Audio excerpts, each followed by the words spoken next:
Okay, now how do we create poly groups in the beginning? We know how to work with them, Control Shift click, but how do we create them? So a couple of ways. One, group visible, UV group, and auto groups. So we're going to be focused right here in this little section of the tool palette, and group visible, UV groups, and auto groups. Those are going to be our three ways of creating groups inside of ZBrush. So now the first way that we'll look at is group visible.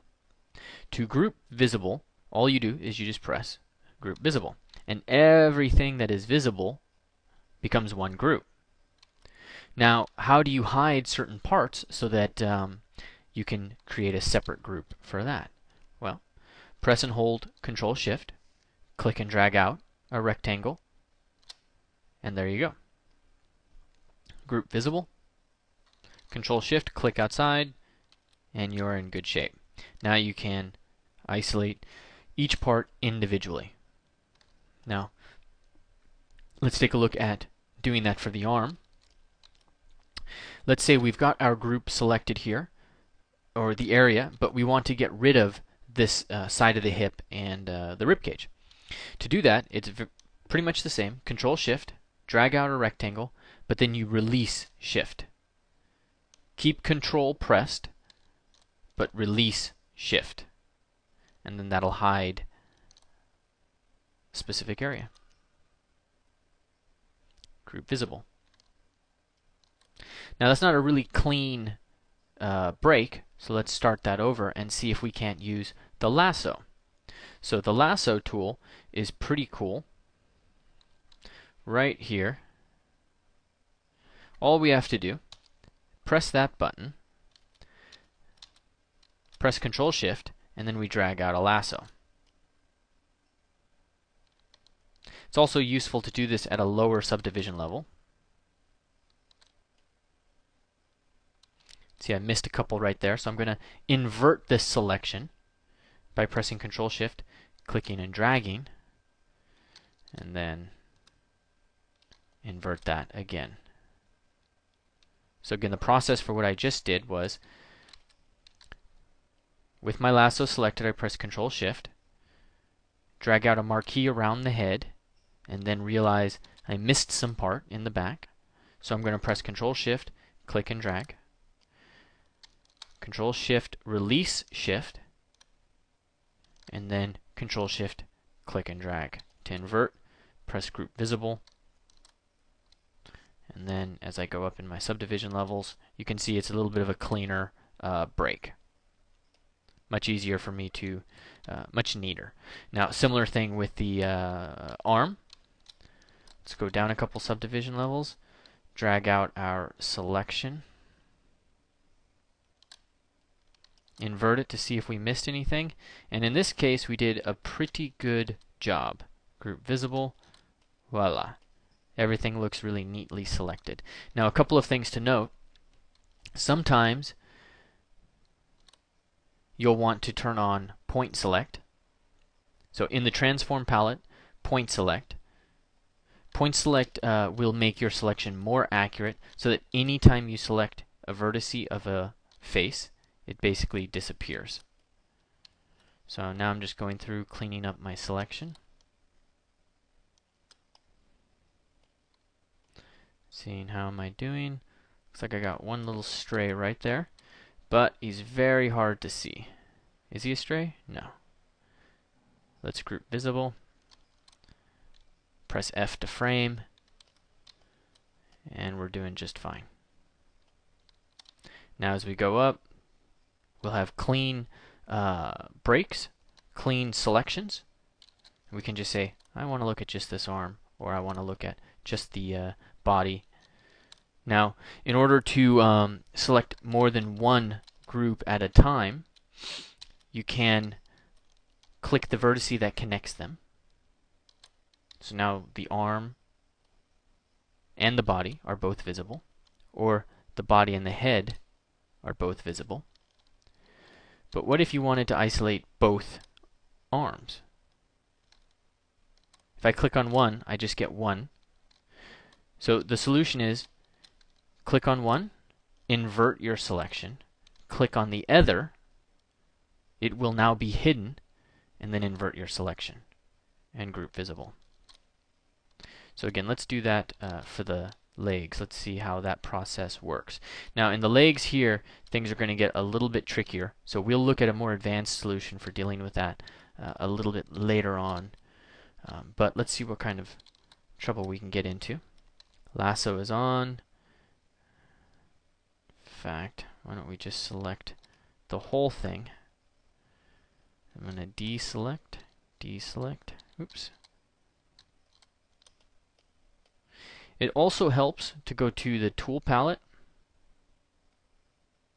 then all the way to the bottom, display properties, double, and then you can actually see inside and see the thing from behind. So this part would have been hard for me to see otherwise. Let's say group visible. Alright, so now I've got legs isolated, got arms isolated, I've got the chest and the head. To select two, click on the connection between them, or select one, invert the selection, and proceed from that point. Now UV groups. Let's just work our way up. Now this model is not going to be a good model for understanding UV groups, but we can take a look at this centaur. This is modeled a long time ago. This is just the base mesh. If we go to Windows, UV Texture Editor, you can see that here is my normal 0 to 1 UV range. But each one of the UV shells that this model has, the head, the hand, the legs, the back, the neck, have all been broken out into what's called separate UV regions. So this is 0 to 1, 1 to 2, 2 to 3, 3 to 4, and on.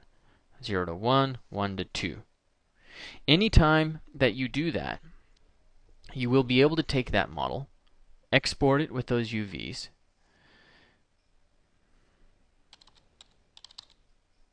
let's just export to the desktop,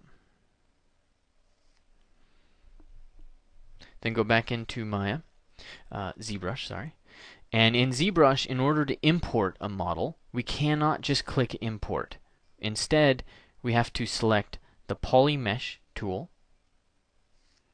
import, go to our desktop, select delete, and we're immediately confronted with a question: symmetrical triangles or quads and triangles compatible with Z2.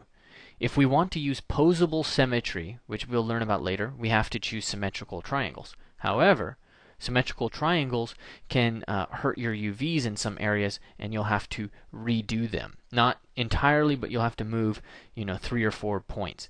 Not a big deal. It's a very, very small deal to live with. But in this case, I'm just going to say quads and triangles and go from there. Press F. And now, if I go to UV groups, you can see that every single separate part has been isolated. It doesn't look like the back and the front are, but they are. And that is because in Maya,